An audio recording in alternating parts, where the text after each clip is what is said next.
DNA replication with the following DNA molecule. Here we have our double-stranded DNA molecule, and a protein called the initiator protein binds to the origin replication, which causes the DNA to unwind.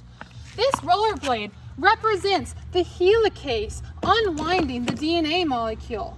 This wreath represents the gyrase at the top of the molecule, relieving the torsional stress tension of the double helix. This is because when the helicase rollerblade is unwinding the DNA, supercoiling can occur ahead of the replication fork, so gyrase wreath prevents this.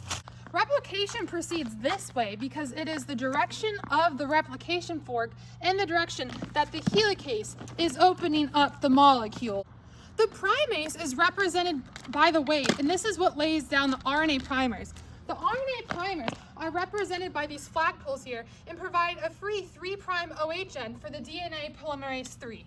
The green cord and the orange cord demonstrate the original strands from the original DNA molecule.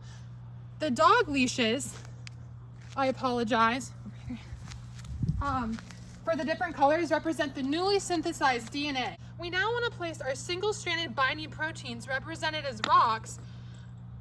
These rocks are what prevents the DNA molecule from winding/zipping back together. Remember, the flagpole primers provide the 3' OH end for the scooter, the DNA polymerase 3, to add nucleotides to. So the DNA polymerase 3, my scooter, is adding to the 3' end of each of the molecules. This orange cord, my leading strand template.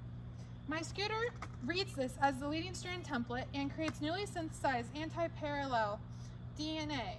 The newly synthesized antiparallel DNA is represented by these dog leashes.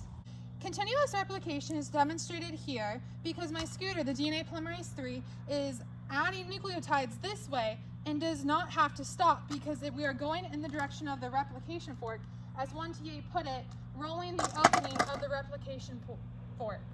The green cord is our lagging strand template. This is because the scooter reads this and creates a newly synthesized antiparallel strand that is represented by these dog leashes. So the dog leashes down here are considered the lagging strand, and this is our leading strand.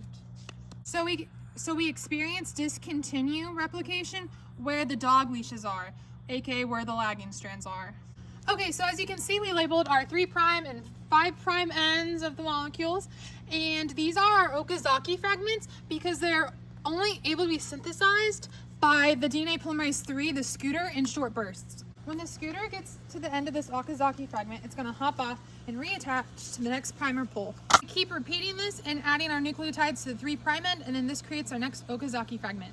Primer is our DNA polymerase 1 and comes in and removes the primer and causes a nick in the DNA. Daisey Mae is our ligase and comes in and seals the nick on the strand.